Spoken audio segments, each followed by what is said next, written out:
Al menos en México, el Día del Padre se celebra el tercer domingo de junio. Así que en este momento, recién estrenada esta entrega, conmemoramos a esos padres que nos acompañan y nos han acompañado en cada momento de nuestra vida. Si usted quien escucha esto es papá, sepa que esta entrega va dedicada también a usted. Al final le dejaré las palabras dedicatorias, ya me conocen. Pero por ahora, déjenme adelantarles que los relatos que escucharemos a continuación son una selección que hice gracias a ustedes y que tienen a los padres de por medio. ¿Qué cree que vayamos a escuchar hoy? Pues ¿qué le parece si se queda con nosotros? Bienvenidas damas, bienvenidos caballeros. Por favor, permítame acompañarlos durante cualquier actividad que estén realizando o pónganse cómodos. Vamos a desconectarnos un ratito del estrés y de la prisa del mundo exterior y mejor preparen y acompáñenos con la bebida de su preferencia. Y comenzamos con Jesús Ibarra, quien desde Guerrero, México, nos cuenta lo siguiente. Ya han pasado muchos años desde que ocurrió lo que les quiero contar. Mis hijos ya crecieron y les puedo ser sincero con lo que pasó en aquel entonces. Y debo iniciar mi historia dándoles el contexto de que cuando mis hijos cumplieron 1 y 2 años, su mamá simplemente se quiso ir. Lo hablamos, llegamos a buenos términos, y ella desde siempre me ha estado ayudando con la pensión, pero ya nunca la volvimos a ver. Y esto lo comento por lo que pasó, y que es el punto central de mi relato. Quizás ustedes me puedan ayudar a comprenderlo mejor. En ese entonces, en el año 2004, mis hijos, quienes ya tenían 3 y 4 años, vivíamos en Chilpancingo. Teníamos una casa de un piso, bonita, una que me dejó mi papá. Ellos la habían habitado por muchos años y jamás les pasó nada raro. Sin embargo, hasta que mis pequeños cumplieron esa edad, me acuerdo que lo primero de lo que tengo memoria relacionado a esto fue una noche en que mi hijo, de 4 años, el mayor, llegó a mi cuarto. Me despertó porque me dijo que una niña lo había despertado a él y que no lo dejaba en paz. Cuando le pregunté que cómo era esa niña, yo queriendo orientar esa plática hacia que había sido un sueño, quería que me dijera cómo era, para decirle que era alguna pequeña que seguro habría visto en algún programa y que lo había soñado. Pero él me dijo que la niña le había estado hablando desde la esquina de su cuarto, que él se despertó y la vio, y me contó que cuando él se sentó en la cama, vio a esta niña que parecía ser de su edad, porque él dijo que era de su tamaño, pero que ella solo estaba allá, parada en el rincón, extendiéndole una mano, señalándolo con el dedo, y que se volvió a acostar. Tenía mucho sueño, pero que apenas intentó dormir otra vez, la niña le siguió hablando, le decía su nombre. Él se volvió a sentar y ella seguía parada allá. Mi hijo decía que esa niña tenía el cabello blanco, que no la podía ver bien porque estaba en la esquina del cuarto, donde de hecho no llega tanto la luz. Y pues le dije que no había nadie, que era un sueño. Si pensaba en algún personaje de la tele, de programas que ellos vieran por esos días, no podía pensar en alguno. Pero así lo mantuve. Mi hijo estaba tranquilo. Era más como una molestia para él. Y también me ayudó a convencerlo de que era un sueño, porque su hermano, quien dormía en la misma habitación, siguió durmiendo sin problema. Para mi sorpresa, se fue a acostar. No se quiso dormir conmigo. Solo quería que le dijera a esa niña que lo dejara en paz. Desde ese día pasaron como unos 3 más. Cuando dejé a mis hijos en la escuela, regresé a mi casa, porque cayó la bendita suerte de que eran días de descanso para mí. Tenía 4, por mi puesto, no se los voy a negar. Sin embargo, al llegar a la casa, encontré en el comedor, que quedaba cerca de la entrada, las 4 sillas volteadas sobre la mesa. Ni mis hijos ni yo hacíamos eso nunca, por lo que las bajé. ¿En qué más podía pensar? Para mí, fueron mis hijos en alguna travesura. Lo hicieron seguro antes de irnos, solo que ellos no hacían nada de eso. Estaban muy bien acomodadas, pero al revés, como las colocan en ocasiones en los restaurantes, sobre la mesa. Cuando las acomodo, muy confundido, camino hacia el cuarto, y al pasar por la cocina, ahí, Estaban todas las cosas del congelador afuera. Eran charolas con carne congelada, era pollo, las bandejas de hielo ya derretidas, una bolsa de verduras congelada, también escurriendo ya, pero la puerta del congelador estaba cerrada y estas estaban colocadas en la barra al lado de los trastes. Yo ahí no pensé para nada ahora que había sido de parte de los niños. No sabía si ya estaban echadas a perder. Fueron solamente 40 minutos desde que salí de la casa. Entonces, considerando eso, las guardé de nuevo. Hasta parecía que esto era como un camino de cosas de las que yo tenía que irme dando cuenta al llegar a mi casa, porque la ropa de mis hijos estaba colocada como haciendo un tipo de alfombra. Estaban sus playeras, pantalones, ropa para dormir, haciendo como una fila desde el pasillo hasta el cuarto. Sé que en estos espacios, al estar escuchando estos relatos, podríamos pensar que algo de paranormal podría estar pasando ahí, pero creo que en nuestro día a día, como personas que buscamos el lado lógico al principio, pensé que alguien había entrado a la casa, no necesariamente para robar, sino alguien mal de la cabeza. Por lo que entro corriendo al cuarto, tratando de sorprender a quien estuviera en la habitación de mis hijos. No veo a nadie. Corro al closet, lo abro, tampoco. Tenía miedo de encontrarme a alguien escondido esperándome. Entonces, ahora regreso al baño. Entro, tampoco. Voy a mi habitación, nada. No había nadie más en la casa. No sé en qué más pensaba en ese momento.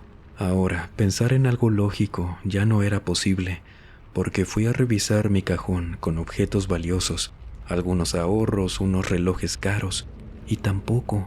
Ahí estaban, no me habían robado nada. La puerta estaba cerrada cuando llegué. Entonces, ¿quién había hecho eso? Me puse a recoger la ropa de mis hijos. La colgué, pero fue en una de las playeras de mis pequeños, que era de color azul oscuro, que noté unas marcas de manos pequeñas, como si las hubieran agarrado y estuvieran manchadas de tierra, de esta para construir casas, muy blanca. La sacudí y se le quitó medio rápido. Tomé otras prendas, las sacudí también, y parecía que echaban polvo cuando hacía esto. Es decir, que aunque no pudiera ver las marcas, esas, las de las manos con tierra, también las habían agarrado y hecho eso. Por lo que las saqué de ahí, las llevé al cesto de la ropa sucia. Me salí de la casa. Igualmente, le conté esto a un vecino, un gran amigo mío con el paso de los años, a quien en un inicio le conté muy por encima lo que había encontrado en la casa, solo para que estuviera al pendiente de cualquier cosa. Y él, cuando le conté todo, me dijo que escuchándome, diciéndole que la casa se quedaba completamente sola cuando yo iba a dejar a mis hijos a la escuela, él no entendía quién era la viejecita que se quedaba ahí mientras yo salía. Le pregunté que cuál viejecita, que cómo era, que yo no tenía ningún pariente visitándome. Y mi amigo, vecino, me dijo que él salió en la mañana, cuando yo me fui a dejar a mis hijos, que fue al frente a sacar la basura, y cuando iba de regreso a su casa, volteó a la mía porque vio que una viejita andaba caminando por el comedor. Dijo que era muy bajita de estatura. Él por esto creyó que era algún familiar mío, y cuando le pedí que me dijera cómo era, solo me dijo que era muy delgada, con el cabello canoso, pequeñita, que de no ser por tantas canas y que en un momento ella estaba caminando, giró un poco y le pudo ver la cara llena de arrugas. Él hubiera pensado que era una niña. Y ahí fue cuando recordé lo que me contó mi hijo, lo de esa niña que no lo dejaba dormir. Esa era una plática que no creí que se alargara más de lo que pensé. Le conté también lo que me dijo mi hijo mayor, y a él se le hizo tan raro como a mí. Me dijo que estaría al pendiente. Nuestros patios se podían ver desde el de cada quien. Podía echarme el ojo por aquella parte también, pero me dijo que no vio nada inusual, que la señora se veía caminando adentro pero tranquila, y me dijo que hiciera lo mío, que le contaría a su esposa para que también estuviera atenta. Le agradecí y me fui a hacer unas compras. No quería estar en la casa.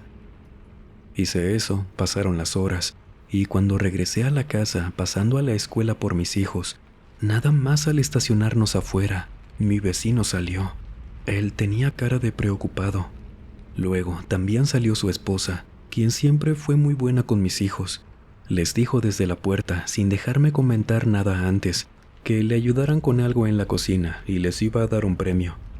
Mis pequeños me voltearon a ver y les dije que sí, que fueran con ella. Yo ya entendía que algo me querían decir. Ellos entraron, me dejaron su mochila y mi amigo me dijo que deberíamos entrar los dos a mi casa para revisar cualquier cosa. Y ella me contó que como hace unos 20 minutos antes de que llegara a mi casa, tanto su esposa y él vieron a esta viejecita parada sobre la barra de la cocina. Ahí teníamos una ventana, y si él se asomaba por la de su cocina, podríamos vernos al mismo tiempo. Desde ahí, vieron a una señora parada, y solo le vieron los pies, yendo para los lados, pero sabían que era ella porque traía como un tipo de bata para dormir, algo largo, pero ella era pequeña. Hasta tiempo le dio a mi amigo para hablarle a su esposa para que fuera con él. Llegó ella y se espantó al verla haciendo eso, porque mi vecino ya le había contado a su esposa lo de esa mañana. Yo estaba aterrado, algo había en la casa, y aún así yo creía que esa mujer se estaba escondiendo en alguna parte donde aún no me daba cuenta, por lo que me pidió entrar juntos, cerrar la puerta con seguro y eso hicimos. Entramos, cerramos la puerta, le pusimos seguro, él le puso una silla para taparla. En caso de que alguien quisiera salir, tendría que quitar la silla y le tomaría más tiempo. Lo mismo hicimos con la puerta del patio, la cual, al igual que la principal, estaba cerrada con seguro. Buscamos por toda la casa. Sin embargo, al llegar a mi cuarto, el colchón de la cama estaba, por así decirlo, de pie, recargado en la pared. Las sábanas estaban perfectamente dobladas, colocadas en la base de madera. Mi amigo llegó diciéndome que había encontrado algo, pero se quedó igual que yo, viendo impresionado eso, porque aparte, cuando entramos, no nos habíamos dado cuenta que en mi peinador, al lado de la entrada, ahí, sobre la madera de ese mueble, habían marcas de pies, iguales a los que encontré en la ropa. Esa persona o fantasma, porque ahora creía que era eso, había caminado también por encima de mi peinador. Mi vecino me dijo que en el otro cuarto, el de mis hijos, había encontrado también esas huellas y me comentó cuando estuvimos a punto de entrar al cuarto de ellos que no quería preocuparme, pero que seguro tendríamos que buscar ayuda con una conocida de su esposa, porque al entrar me señaló al techo y habían muchas marcas, ya no solo de pies en el techo, blancas, sino también de manos, y todas eran pequeñas, estaban por todo el techo, como si no tuvieran orden, solo marcadas por todos lados. Le hice caso a mi amigo, me llevé a mis hijos a un hotel del centro de Chilpancingo, diciéndoles que nos iríamos a quedar por vacaciones. El hotel tenía piscina, desayuno en las mañanas, todo eso.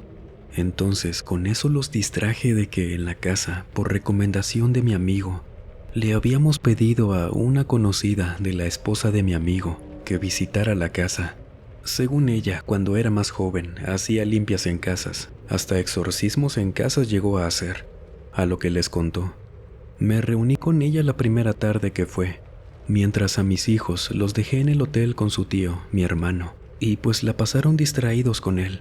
Y cuando vi a esta señora en casa de mi vecino, me dijo que no tardó nada en entender que en mi casa, según ella, dijo que alguien nos había hecho un trabajo con una persona fallecida, solo que era directo hacia la casa, porque si fuera hacia nosotros, eso, con lo que hubieran trabajado, nos seguiría a todas partes, pero que eso tampoco se encontraba arraigado ahí, porque dijo que tenía que encontrar algo que seguramente dejaron en el patio, ya que no sentía que hubiera algo ahí adentro de la casa, más que lo que hacía todo aquello, y que eso iría agarrando fuerza día con día, que estábamos a muy buen tiempo, porque seguramente se la iba a agarrar contra mis hijos, considerando que el mayor había sido el único que hasta ahora la había visto en su cuarto. Mis vecinos también, pero no interactuó con ellos. Eso me dijo que también le sorprendió, que ellos la vieran desde la ventana.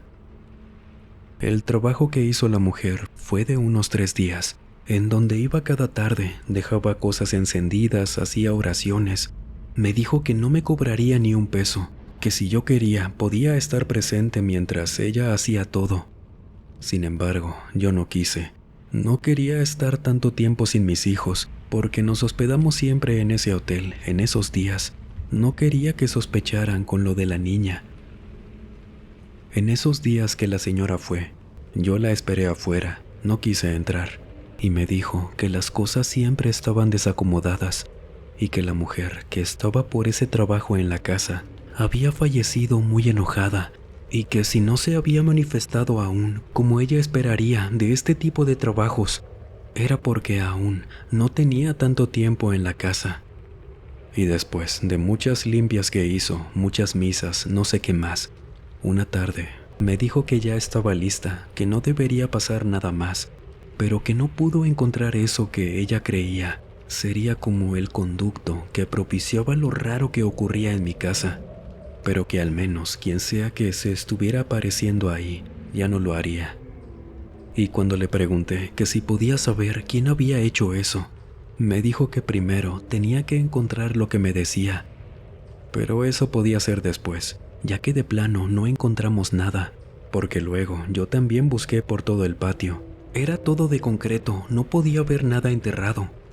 Y pues así pasaron los años. Mis hijos crecieron, el mayor no volvió a preguntar por esa mujer.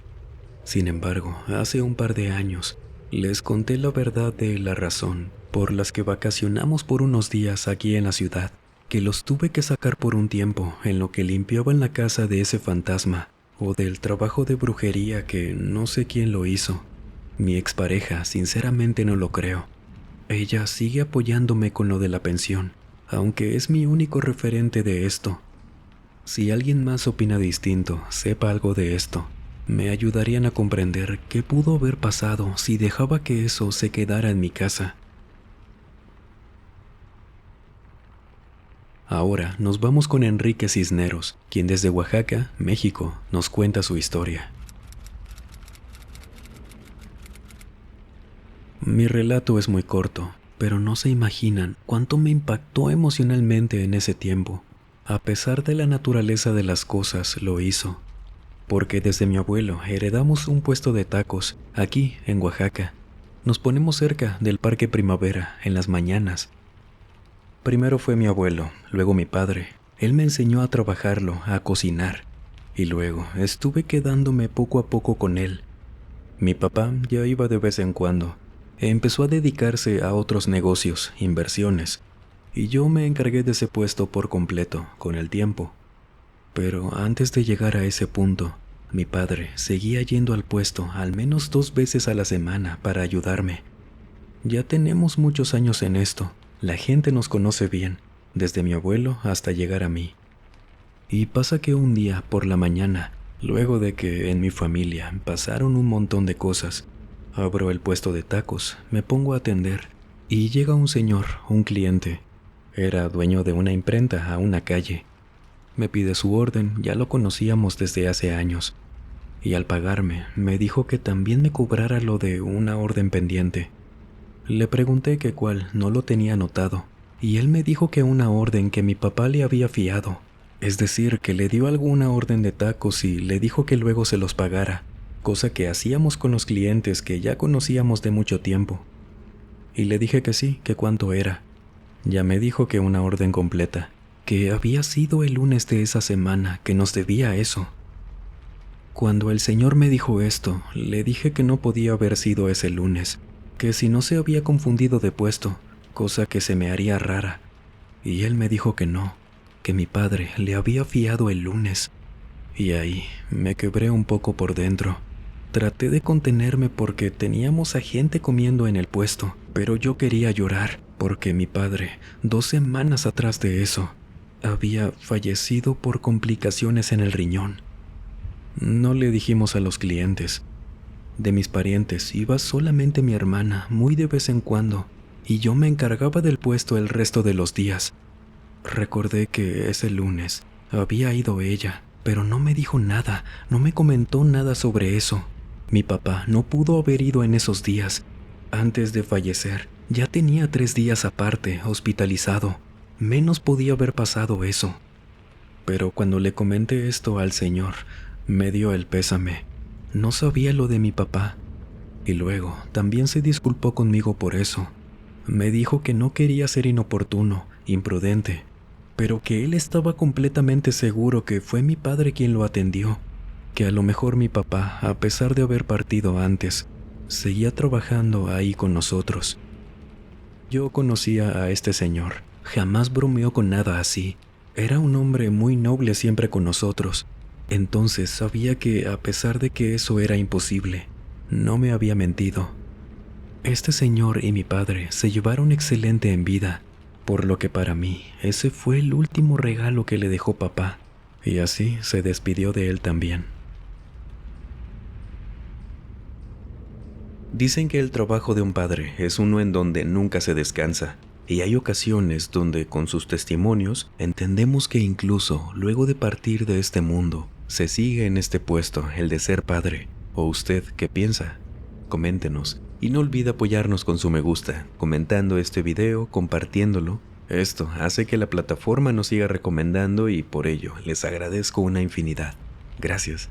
Roy Brambilla, desde el departamento de Lambayeque, Perú, nos cuenta esto. Esto que les quiero contar en tu canal, Alan, va con todo el respeto del mundo. Pasó hace no tanto. Quizás alguien de aquí de la localidad haya escuchado de eso, pero no es mi intención que vean con otros ojos este caso, de aquí, de Túcume. Porque, pues miren, comenzaré diciéndoles que en mi casa teníamos un vecino, a quien voy a llamarle Horacio. Este hombre vivía solo ya en su casa.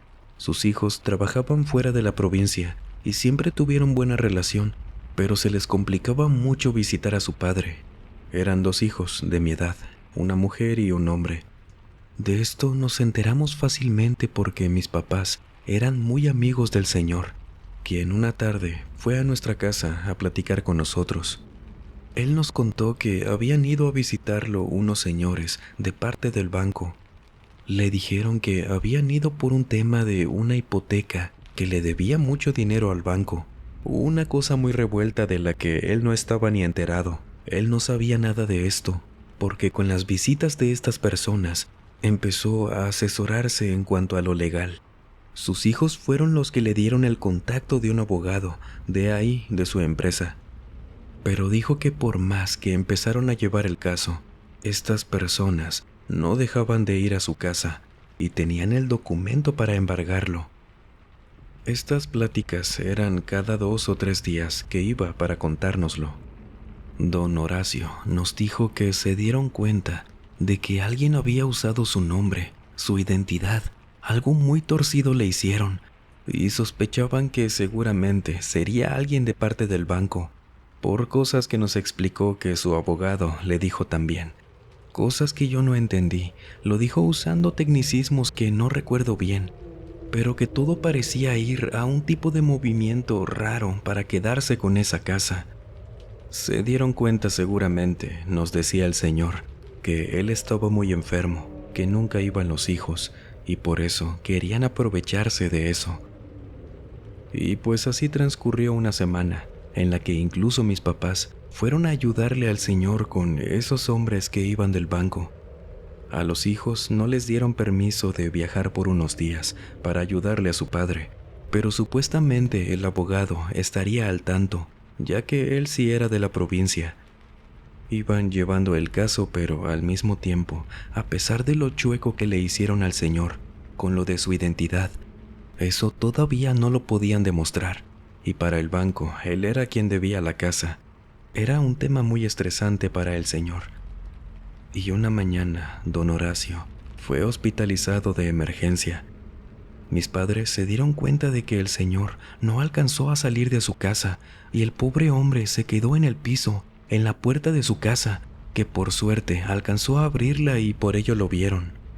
Él tenía problemas muy severos del corazón y estuvo en el hospital como por unos 5 días, que mis papás no se dieron cuenta, pero en la casa del señor, estos 2 hombres del banco ya estaban habitando esa casa. Estas personas, decían los abogados después, seguramente sabían que el señor estaba en el hospital y ni siquiera esperaron a nada para entrar a su casa, que según con una orden de embargo que fue más rápido que el proceso de investigación. Y cuando el señor Horacio lamentablemente falleció, fue algo trágico para sus hijos porque al llegar aquí a la provincia, no solo llegaron al funeral de su padre, sino que cuando pudieron recuperar su casa, apenas en esos días, la propiedad se quemó. Pasaron muchas cosas extrañas con el vecino, porque cuando falleció, justamente ahí pudieron dar la orden de que el banco la embargara. Nadie les había dado tampoco la autorización a estas personas para habitarla.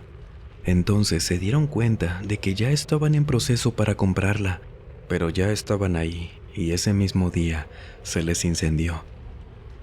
Los hijos fueron con la policía a la casa, lograron apagar el fuego, pero ya la casa estaba en un muy mal estado. Les pidieron los testimonios a estos hombres, quienes dijeron que en la noche ellos se despertaron porque empezaron a sentir mucho calor. Salieron de sus cuartos cada quien y dijeron que vieron al señor Horacio en la cocina. Ambos dijeron que había sido ese señor quien les prendió el tapete de la cocina y según ellos después les encendió los sillones de la sala. Ambos dijeron que lo vieron haciendo eso, que él se estaba burlando de los dos. Pero estos hombres no sabían hasta ese momento que no era posible que el señor Horacio les hubiera hecho eso, ya que esa misma madrugada, el señor falleció en una camilla de hospital y no había salido para nada de ahí. No lo tenían permitido, registrado, no era posible. Pero estos hombres no les creían ni a los policías. Dijeron que ellos dos vieron claramente al señor Horacio haciendo esto y cerrándoles la puerta, que hasta tuvieron problemas para salir porque dijeron que él les estaba agarrando la puerta desde afuera. Y eso explicaba el por qué la perilla de la puerta estaba toda maltratada, zafada, a pesar de que ellos tenían las llaves de la casa. Con todo esto les fue peor con los abogados. No se pudieron quedar con esa casa. Se fueron a la cárcel y aparte tuvieron que reponer los daños de esa casa, que por el testamento y luego de que vieran que no había ninguna hipoteca real, pasó a ser de los hijos, quienes luego decidieron venderla y nos dijeron cuando se fueron que para ellos sí había sido su padre quien les hizo esto a estas personas, porque una vez hace mucho les dijo a los dos que el día que les llegara a faltar no los iba a dejar en la calle y que los seguiría cuidando aunque ya no lo pudieran ver. Esta entrega, como les comenté al inicio, va dedicada a los padres que día con día nos cuidan, nos demuestran cariño, no solamente como proveedores de la casa, sino como un ejemplo de enseñanzas, valores que a muchos nos han llevado por un camino correcto. Sé que en muchas ocasiones vemos a nuestros padres y los vemos como han sido siempre para nosotros, adultos que deben poner el ejemplo, que saben todo al respecto. Pero por favor, recordemos que antes de ser papás, son personas igual que nosotros. Se equivocan, ríen, lloran. Fueron niños y jóvenes al igual que nosotros. Fueron y son personas que sintieron miedo, incertidumbre de pensar qué voy a hacer con mi vida. ¿Cómo hago para que no le falte nada a mi familia? Para que no me falte a mí nada tampoco. Y hoy, en este espacio, conmemoramos a todo padre que escuche esto, y a los padres que también se nos hayan adelantado en el camino, y que nos acompañan desde donde estén, como también a los padres quienes hayan perdido alguna hija, algún hijo. Les mando un muy fuerte abrazo a todos ustedes. Cuídense mucho, pasen tiempo con sus papás, si tienen buena relación, claro. Porque el viaje que tenemos aquí en la tierra, es más corto de lo que pensamos, pero se disfruta mucho, ¿no lo cree? Esta entrega también va dedicada a mi padre, quien es mi mayor inspiración y ejemplo de que si tienes un sueño, lo puedes lograr si te lo propones. que puedes llevar ese sueño a ser una parte importante de tu vida si así lo quieres. Y este canal, por esa inspiración que mi papá me dio para esto, por tantas cosas que me enseñó de valores, educación, todo, junto a este espacio, se lo debo por completo a mi padre. Cuídense mucho, damas y caballeros, y si les ha pasado algo paranormal, cuéntenos. Será como siempre un placer conocer y contar su historia. Recuerde también que tenemos Instagram, Facebook, TikTok, Spotify, así que también nos vemos por allá. Sin más por agregar, les mando un muy fuerte abrazo. Nos vemos en la próxima entrega. Y el último en salir, por favor, apague las luces y cierre las puertas del mausoleo. Buenas noches.